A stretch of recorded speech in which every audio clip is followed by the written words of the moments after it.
Fala, Lipe, tudo bom? Esperando o Pedro entrar aqui. E aí, Pedro, tudo bom? Tudo bem? Esperando o pessoal entrar aí, já deve ter bastante gente. Tranquilo. Deixa eu só então já ir arrumando aqui certinho Deixa eu para ficar mais posicionar bem melhor aqui. posicionado. Eu quero mostrar umas coisas. Tá no consultório ainda, cara? Tô no consultório ainda. Eu Beleza. aproveitei, eu fiz os atendimentos e aí eu aproveitei para ficar porque aqui eu consigo. Tem um pouquinho de material também que eu vou ter que querer mostrar para o pessoal. Tem umas próteses, umas tabelinhas e Legal, tudo bacana. isso faz parte da história da recuperação.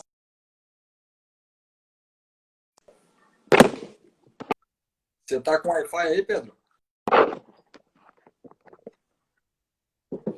Não, Tá eu tô no conectado no próprio Wi-Fi? 3G. O seu é uma agora. Eu preferi não usar o É, Wi-Fi por causa da que às vezes falhar, né? Tá me ouvindo entendi. bem? Tô ouvindo bem, tudo certinho. Não, aqui também por enquanto tá tudo tranquilo. Beleza, então tá entrando o pessoal, acho que a gente vai se apresentando Uhum. e vamos com tranquilidade. Então, Vamos, aí vamos fazer rapidinho para não segurar muito o pessoal, né? Tentar é, fazer quase na no hora do máximo uma jantar meia, já. senão o pessoal também quer ir jantar, né? É isso aí. Já tem um quê. Muito bem. Então, vou começar agradecendo aí todo mundo que está participando e assistindo. Obrigado pelo tempo e pela atenção que vocês estão dando. Vai valer a pena. O Pedro vai falar sobre um assunto muito bacana que saiu recentemente na mídia. Então, para começar, eu sou o Ricardo, eu sou cirurgião plástico, cirurgião crâniofacial, trabalho aqui em Curitiba, atendo em alguns hospitais, no Evangélico, na Santa Casa, no Pequeno Príncipe, e faço bastante coisa de reparadora e de estética. E o Pedro, que eu convidei para falar hoje, é meu amigo, a gente opera sempre junto e sabe muito, opera muito bem também. Por isso que eu convidei ele para falar hoje sobre esse tema tão importante que saiu semana passada, né, Pedro? No Globo, não foi? Não, saiu no mês No passado, mês na passado? verdade. Ah, porque tá Isso. todo mundo perguntando recentemente. Achei que era de agora. Antes a técnica ela não era tão conhecida e depois que ela saiu do Globo, então teve acesso para a população mesmo em geral, né? Então agora as pessoas, os pacientes já estão perguntando para a gente sobre a técnica, como que funciona, né? Deixa eu aproveitar para me apresentar então também. Sou o Dr. Paulo Filho, eu sou membro especialista da Sociedade Brasileira de Cirurgia Plástica, eu opero na cidade de Curitiba, eu atuo de hospital maior aqui na cidade, que o pessoal vai conhecer o Hospital São Vicente, né? Mas a gente opera também em alguns outros hospitais e tem um consultório aqui também, tá? A gente vai tentar falar um pouquinho hoje sobre a cirurgia da prótese de mama e a recuperação rápida, né? Então, quando eu comecei a postar ali nos stories, algumas pessoas sabiam, outras pessoas não sabiam, algumas pessoas se assustaram, mas é basicamente isso. A prótese hoje a gente consegue colocar ela num dia, né? Em 24 horas, então um dia, a paciente ela já consegue retornar às atividades habituais dela, consegue ir num shopping, consegue sair para jantar, secar o cabelo, Pois é, né? entre Aí que trabalhar, né? tá, aí que tá a grande polêmica dessa técnica, né? Da recuperação rápida, né? As pessoas em geral não acreditam nisso, né? Mas uma pergunta que eu mais ouvi, Pedro, com relação a essa técnica, é se faz diferença a prótese estar atrás ou na frente do músculo, né? Falando assim, de uma maneira bem simples, se tem diferença ou não. Faz diferença sim, tá? Então, sem considerar o fast track, sem considerar a recuperação rápida, a prótese basicamente ela pode ser colocada na frente do músculo ou atrás do músculo, tá? Para a recuperação rápida, a gente vai precisar colocar essa prótese atrás do músculo. Isso a gente leva em conta algumas questões anatômicas, algumas questões cirúrgicas, tá? E a prótese atrás do músculo, ela vai estar protegida por alguns ligamentos em volta dela. E é isso que vai segurar, né? Então, às vezes as pessoas perguntam, mas eu vou colocar a prótese e daí o doutor vai pedir para eu levantar o braço e daí a prótese vai sair, ou a ferida vai abrir, ou vai dar um hematoma, né? E isso provavelmente aconteceria se você fizesse a prótese na frente do músculo, porque ali não existem essas estruturas. Mas na verdade a gente vai apoiar a prótese. Eu vou explicar um pouquinho daqui a pouco, quero explicar como as próteses aqui. Na parte lateral, na parte inferior, na parte medial tem um segredinho também. E isso vai segurar a prótese. Quando a paciente levantar o braço, fizer um movimento, voltar para suas atividades, a prótese vai estar sustentada. Então vai dar certo ali na cirurgia técnica. Então deu para entender que essa técnica, o ideal, né, tá atrás do músculo, a prótese, né? Atrás do músculo. Muscular. Você ainda faz a subglandular ou parou? E como é que tá no mundo aí o pessoal fora do Brasil? Ainda tem feito mais o quê? Eu parei de fazer na frente do músculo, tá? Eu já fiz bastante. Eu aprendi na frente do músculo. Quando eu aprendi, eu fiz menos atrás. Eu achava mais difícil, eu achava que demorava mais. Eu tinha medo do resultado, né? Porque antigamente o pessoal fazia atrás do músculo, mas isso mudou muito, sabe, Ricardo? Então, hoje em dia, a técnica, apesar de ser atrás do músculo, ainda ela é diferente. Hoje em dia a gente faz o dual plane. Então, o pessoal antes tinha muito medo de, por exemplo, a prótese vai ficar alta e minha mama vai ficar lá embaixo, ou eu vou mexer, vou fazer uma atividade física, isso vai apertar a prótese e vai ficar feio, né? Então, isso foi mudando, foi evoluindo. A medicina está evoluindo todo dia. E por conta disso, que a prótese ela vai ser colocada atrás do músculo sempre, tá? Mas nessa técnica nova. Aí você perguntou se o pessoal está fazendo fora, dentro, como que está isso aí, né? Fora, eu dei uma levantada hoje. Fora do país, 97% dos médicos fora do país estão fazendo na frente do músculo. Isso considerando nos Estados Unidos, que foi onde a técnica foi inventada, tá? 97% atrás. Isso, e 3% só na frente do músculo. Pois é. É o que você está falando, né? Antigamente a técnica retromuscular era diferente. Hoje é o dual plane, né? Que é a mais praticada, né? E até vi algumas perguntas assim, mas não dá dupla bolha. Não, essa é a técnica retromuscular antiga, que a prótese ficava totalmente presa atrás do músculo, né? Agora o dual plane as coisas estão evoluindo bem diferente. Mas me conta uma coisa, então é só fazer o dual plane e já está fazendo fast track? Não. Não, não é bem assim, né? Então, você falou um pouquinho do dual plane, só para explicar um pouquinho para o pessoal de casa ali, a prótese do dual plane, na verdade, ela fica um pouco atrás do músculo e um pouco na frente do músculo, por isso que ela chama dual plane, dois planos aí, tá? E não é só fazer a prótese dual plane e pedir para o paciente levantar o braço que vai dar certo. A gente tem um segredinho por dentro ali, né? A gente vai ter que dar um pontinho, tem uma manha para a gente fazer e para que não dê errado. Isso aí, né? E já aproveitando que você falou do dual plane, devem ter cirurgiões também assistindo. Então, antes a gente falava, classificava o dual plane, né? Dual plane lá, 1, 2, 3, né? E a gente está subclassificando esse dual plane agora.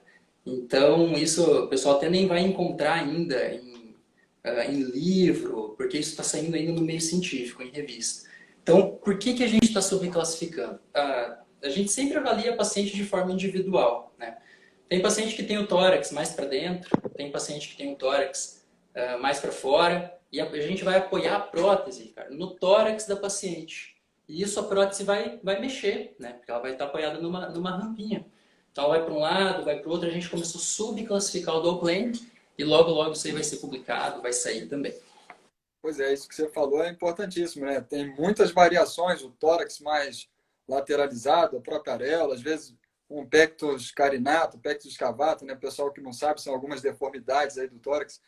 E você sabendo isso já, e tendo essas técnicas de dual plane customizadas, né? Que são variações, você consegue fazer em todas as pacientes a técnica fast track ou ainda tem alguém que não dê para fazer? Não, a gente não consegue. Na verdade, a gente oferece para os pacientes, então tem que ser uma cirurgia primeiro, de inclusão, tá? Para paciente que tem que tirar pele, fazer uma mastopexia, a gente não consegue entregar esse resultado em um dia para ela retornar às atividades, tá? Deixa eu só apertar aqui um pouquinho. Espera aí que tá dando uma falhinha aqui. Deixa eu só ver se não desconectou aqui a minha tomadinha. Bem, estou vendo aí que perguntaram da alça de sustentação aí, só já responder brevemente. A alça de sustentação lateral é um segmento do músculo peitoral que algumas pessoas utilizam para sustentar a prótese. Então, ela fica tem essa alça lateral, a prótese exposta e a parte de cima com o músculo, conferindo a técnica do dual plane. Então, a alça de Exato. sustentação é isso. Mas acho que o Pedro não falou de alça hoje, não, né, Pedro? Você falou de Eu alça hoje, já? não, eu falei dos Dos ligamentos, mas ligamentos. pode ser usado tanto o ligamento quanto a alça de sustentação, né? Até tem o Dr. Marcelo Ono, que comenta bastante sobre essa alça da mastopexia. E algumas pessoas acabam usando para proteger também. Tem que ter uma indicação bem certinha, mas isso acaba sendo um detalhe mais técnico. E daí você perguntou se dava para fazer em todo mundo. Quando tiver masto, não dá para fazer, tá? E não é todo mundo que vai ter a recuperação rápida. Existe o risco da gente fazer a recuperação rápida e a gente não conseguir entregar esse resultado em um dia. Assim como tudo na medicina tem suas variáveis, tá? Mas a gente garante que, se não for em um dia, com certeza ela vai ter uma recuperação muito mais rápida do que as outras pacientes. Ah. Pô, então entendi. Então, paciente que fez mastopexia não tem como fazer a técnica de recuperação rápida. Isso é um detalhe bem importante. Em um dia, não, É, tá? Mas o que a gente faz por dentro pode ser a mesma coisa. tá, E aí, nesse caso, ela vai ter uma experiência com muito menos dor. entendi. Pedro, uma das complicações mais comuns da prótese, aí, quando a gente começou a residência de plástica, era a contratura capsular, né? Isso aí todo mundo fala, ah, a contratura é a coisa mais comum. E hoje em dia tem várias coisas que acabaram que por desaparecer praticamente com a contratura no meio de quem utiliza os 14 passos, né? Você, esses 14 passos você usa também no Fast Track? Você resume um pouquinho para o pessoal que está assistindo e não conhece?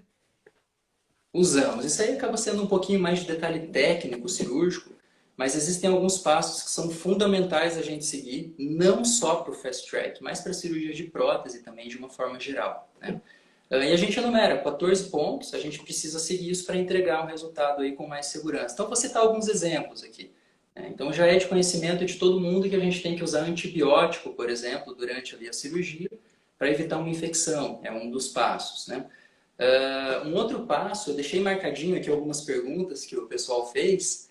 Então, perguntaram hoje à tarde, qual que é a via de acesso? Por onde que a gente corta? Então, um dos passos é evitar o acesso periareolar, né? Então, a gente já sabe, já tem trabalhos que mostram que o acesso periareolar, ele tem sim um aumento do risco de contratura.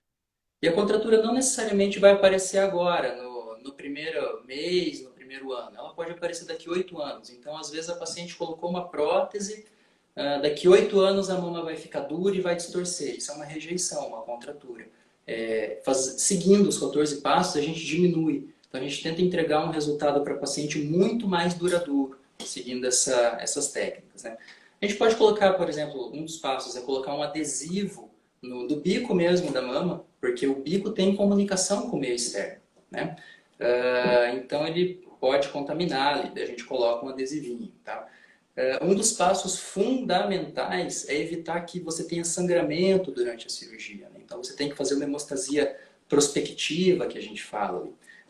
Isso é interessante, porque algumas pacientes, elas falavam, doutor, eu coloquei a prótese, eu não fiz o fast track, e antes de eu fazer a técnica, e eu tive menos dor que a minha colega. Então, mesmo antes do fast track, eu já era bem criterioso nessa parte de hemostasia, não deixava sangrar, ainda comentava com a minha instrumentadora, vamos tentar sangrar uma gase aqui no máximo, né?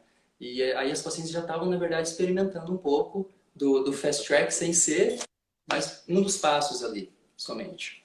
E Pedro, no grupo de Facebook entre cirurgiões plásticos, né? Tá polêmica essa técnica, né? Mas conta aí, ela é uma técnica nova ou já é uma técnica, digamos assim, clássica? Já entrou para Não, não sair mais? ela pode ser um pouco nova no Brasil, mas nem isso a gente pode falar, porque há alguns anos já o pessoal tem fazendo, vem fazendo. Ela foi descrita, então, em 2002 pelo Tebbets, né? Primeiro ele publicou num artigo científico. Ele tem um livro também de cirurgia plástica. Eu costumo dizer que essa é a minha bíblia ali de cirurgia plástica de mama, né? Ali que acho que estão as informações mais importantes. Então, desde 2002. Isso já foi publicado na Plastic, no Jornal Americano de Reconstrução e Estética, na revista de Oxford, em vários meios aí, tá? Mas isso é um pouco novo no Brasil, então está causando um pouco de polêmica. Alguns cirurgiões não acreditam ainda, alguns pacientes também não, Mas acho que devagarzinho a gente vai conseguindo mostrar, vai mostrando que dá certo. Eu mesmo fui lá, fiz o treinamento. A primeira vez que me falaram dessa técnica, eu fiquei meio em dúvida também. Aí eu fui pesquisar, fui ler, fui ver que é possível, né? E o treinamento você fez aonde, Pedro? Como é que você descobriu Eu isso fiz aí? o idealizador dessa técnica aqui no Brasil é o Dr. Tiago Cavalcante. Ele é ali de Balneário Camboriú. Eu estou aqui em Curitiba, eu estou próximo. E eu fiz o treinamento lá. Então, uma vez eu fui num congresso lá em 2018, né, e eu ouvi falar. Aí eu fiquei, será que é possível? Será que não é possível? Fui ler, fui pesquisar e sempre peguei o contato do Tiago e sempre ficava em contato com ele, falando, quando tiver um curso me avisa, ou estava tentando ver a possibilidade de um fellow. E ele organizou para esse ano o curso mesmo, treinamento do Fast Track. E eu tive o prazer, na verdade, de fazer parte da primeira turma. A gente fez em fevereiro e acabou tendo a pandemia depois, então até as outras turmas foram um pouco afetadas ali. Mas eu tive prazer e fui lá fazer a primeira turma desse treinamento com ele. Pô, bacana, hein? E me conta uma coisa, já falando um pouquinho mais da técnica, dá para usar qualquer prótese nessa técnica aí? Redonda, anatômica, lisa, ou tem alguma específica? Como é que é a escolha? Dá para usar. Tá? Então agora a gente vai começar a falar um pouquinho mais de detalhes técnicos, né? A primeira coisa que a gente tem que deixar claro, que eu costumo dizer, é a prótese que escolhe a paciente. Não é muito bem a paciente que escolhe a prótese. Mas a gente pode usar redonda, pode usar anatômica, pode usar microtextura. A macrotextura eu não tenho usado mais por causa daquele probleminha lá do BALCL, tá? E poliuretano eu também não uso, né? Alguns países fora do Brasil nem se pode mais usar poliuretano. Então, ou a gente usa microtextura, ou a gente usa prótese nanotexturizada, prótese lisa. Eu, particularmente, prefiro a microtextura para que ela tenha pelo menos um pouco ali de aderência. A lisa, aí eu acho que ela pode se movimentar demais na loja. E a paciente chega no seu consultório, que eu ouço comumente, né? Ô, doutor, quero a prótese de 350, 400. Dá para seguir isso aí ou não? Não, não é bem assim que funciona. Deixa eu pegar as próteses que eu separei aqui que eu vou tentar explicar melhor. Pera aí. Então, deixa eu ver se a câmera está pegando. Deixa eu abaixar aqui um pouquinho. Ok. Então, assim, normalmente as pacientes chegam no consultório e falam assim, doutor, a minha amiga colocou, ou elas vão falar 300 ou 350, tá? Então, hoje inclusive, me falaram o número 350. Provavelmente o paciente vai estar assistindo, que eu convidei ela, e ela vai se identificar aí. O que acontece? A prótese, deixa eu dar um exemplo. Eu tenho uma prótese maior aqui, e eu tenho uma prótese menor aqui, tá? A gente vai medir o principal, Ricardo, é o tamanho do tórax da paciente. Então deixa eu tentar mostrar aqui para vocês. Deixa eu abaixar isso um pouquinho. Ok. Então aqui, ó, do meu botão até a minha lateral, que eu vou colocar o blazer aqui na lateral, para vocês terem uma ideia, tá? Ó, o blazer está bem na minha axila aqui. Se eu quiser colocar uma prótese menor, veja que ela cabe. Ó. Então ela não está no botão e não está no blazer, ok? Essa é uma prótese de 300, por exemplo. Eu tenho uma prótese aqui de 400, então ó, ela está aqui no botão, ok? Mas veja que ela já está em cima do blazer. Então ela não cabe em mim, não adianta eu querer colocar uma prótese de 400 aqui, tá? E essa é a principal medida que a gente usa, porque daí a gente volta lá atrás, quando eu comecei a falar dos ligamentos, né? Então em volta da mama, no meio, na lateral, embaixo, existe o footprint da mama, que são alguns ligamentos que vão ser fundamentais para segurar a prótese no lugar, quando a paciente começar a se mexer. Se a gente colocar uma prótese grande, às vezes até cabe, né? Porque deixa eu mostrar para o pessoal. A prótese ela é molinha, ela tem um tamanho, mas se você apertar, ela entra, né? Ela fica espremidinha lá. Mas ela vai empurrando esse ligamento com o tempo, e daí vem aquele ditado, né? Água mole, pedra dura. E a prótese vai empurrando, empurrando e rompe. Aí a gente tem aquela paciente que tem a prótese para o lado, aquela paciente, nossa, doutor, eu coloquei, minha amiga colocou uma prótese e engordou. Na verdade, a prótese pode ter deslocado para a lateral, passado dessa lateral, e aí deu essa impressão de engordou, né? Outro problema, né? A prótese ela pode vir para o meio também. Então a gente, em vez de ter uma prótese aqui e a outra aqui, elas podem grudar mesmo uma na outra. Assim. Isso a gente quer um resultado próximo. Mas prótese grudada, na verdade, é uma complicação. Né? A gente está tendo uma simastia, uma complicação, inclusive, de difícil solução. Então, é o que eu digo. Né? A prótese vai escolher a paciente, e não a paciente vai escolher a prótese. Claro que a gente consegue, né? Não é um número exato. A gente vai ser 300. Pode ser 320, pode ser 310, pode ser 290, mas a gente não pode fugir muito disso aí. Pois é, isso que você falou é uma coisa que eu sempre gosto de ressaltar em todas as consultas, né? A questão de você fornecer a informação para o paciente de maneira bastante honesta, né? De que não podemos chegar e colocar um número. Precisa ser feito as medidas, a prótese tem que se encaixar bem anatomicamente para reduzir ao máximo as complicações que podem acontecer em qualquer cirurgia, né? Ter um resultado duradouro, né? Exato. Porque a paciente que procura a gente hoje, ela não quer que a prótese dure 1 ano, 2 anos. Hoje em dia a gente coloca atrás do músculo, justamente por isso, para ter uma durabilidade maior, e respeita a anatomia, para que ela fique ali no lugar dela mesmo, não desloque, tá? Uma pergunta que fizeram mais cedo foi com relação a se a cirurgia pode ser feita em clínica ou só em hospital. E já aproveita e fala um pouquinho como é que funciona a anestesia. É local com sedação? É geral? Tá, então assim, a gente tem que fazer em ambiente hospitalar, ambiente cirúrgico, tá? Existem clínicas de cirurgia plástica, mas que têm estrutura para cirurgia, então não pode ser feito em consultório, né? Na verdade, a gente evita qualquer cirurgia em consultório, porque para ter liberação disso aí, eu, por exemplo, não faço, né? Não tiro uma verruga. Porque para você ter liberação disso aí, você precisa ter um carrinho de parada aqui no consultório. Então o custo acaba sendo inviável, a gente leva tudo para o hospital ou clínica. Mas tem que ser feito em ambiente hospitalar cirúrgico, que pode ser de uma clínica de cirurgia plástica. Tá? Aí você perguntou aí da anestesia. Esse é um segredinho da cirurgia. Tá? Eu li vários trabalhos, eles tentaram fazer já com local e sedação, eles tentaram fazer já com peridural e sedação, e não funcionou muito bem. Funciona, tá? Não vou dizer que não funciona, mas funciona menos.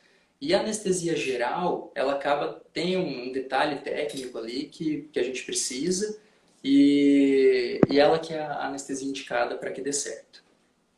Entendi. E qual o segredo aí da anestesia geral? Você pode falar?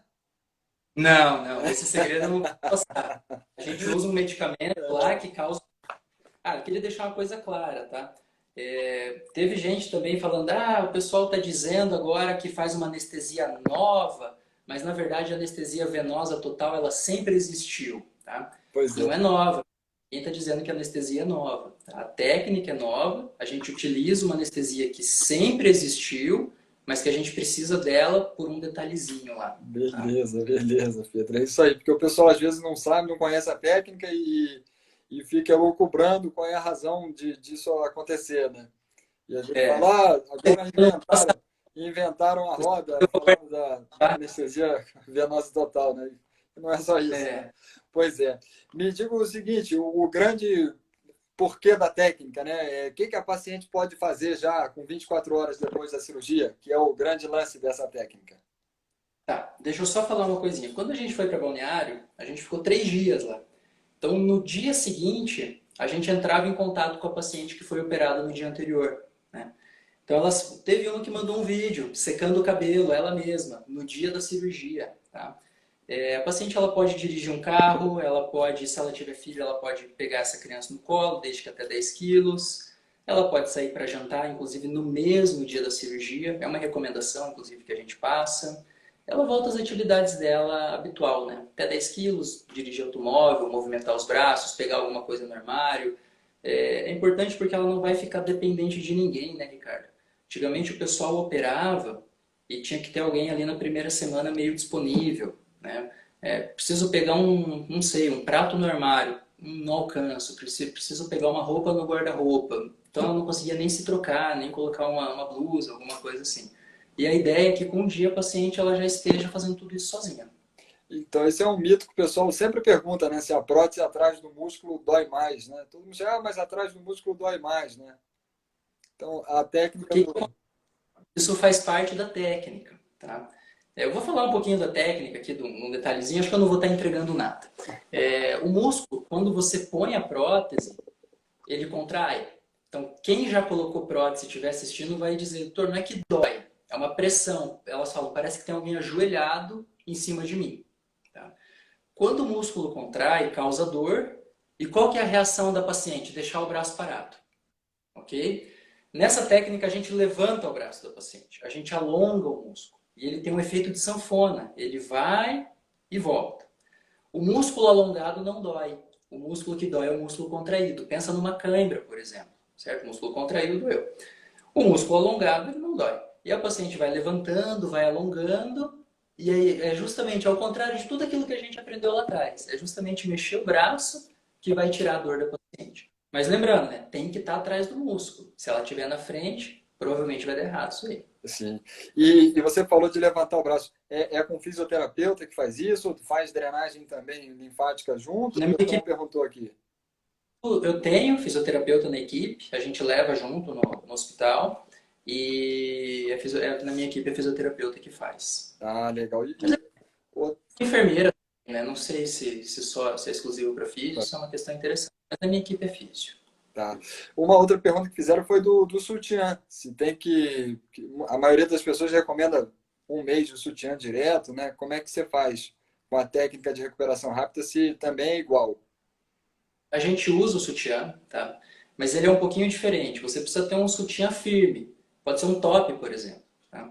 Então a prótese, na verdade, não é o sutiã que vai segurar e deixar que ela não caia. A prótese ela vai estar sendo ali estabilizada pelos ligamentos e pelo músculo. Tá? Então a gente usa um sutiã confortável, como se fosse um top, mas a gente usa assim até para evitar que inche, que tenha edema, porque o edema, o inchaço, ele acaba causando dor também no pós-operatório. De verdade. E aí entra uma questão que eu andei falando semana passada e vi que ninguém sabia o que era o internal bra, que é o sutiã interno, né? Sutiã Eu interno, falei que íamos comentar hoje, tá? que vai. Sem ser muito técnico, então, É, deixa eu pegar. A gente coloca a prótese e nada mais é do que algo que vai estar sustentando a prótese embaixo. A gente vai passar uma linha de sutura. Eu uso um fio específico para isso, é um fio farpado, então é um fio que a gente não dá nó, tá? Eu uso um farpado bidirecional, então eu passo metade, aí metade vai para um lado, metade vai para o outro, para o pessoal de casa entender como se fosse um anzol. Tá? Então depois que você passou o anzol, ele não volta mais. É a mesma história do fio, você não precisa dar ponto. Você vai fechando, fazendo esse sutiã interno, ele sustenta a prótese e tem uma durabilidade bem maior, né, no resultado. pô, legal. Tá acabando as perguntas aqui já. Uma que fizeram é com relação ao curativo. Como é que é o curativo dessa cirurgia? E se tem alguma coisa Isso diferente? agora são perguntas das pacientes, então. São. Isso aqui já é que está aparecendo aqui para mim. Tá bom. Qual que foi agora? E o Desculpa. curativo, como é que é o curativo? Usa, Ah, usa o quê? Cola? Usa micropore? a experiência da paciente que faz uma cirurgia de recuperação rápida é que ela não se sinta operada, né? Então a gente vai precisar fazer um curativo que ela não precisa ficar trocando, não precisa ficar limpando, tá? Então eu uso sim um curativo específico. Esse curativo eu coloco na alta hospitalar, que vai acontecer mais ou menos umas 6 horas depois da cirurgia.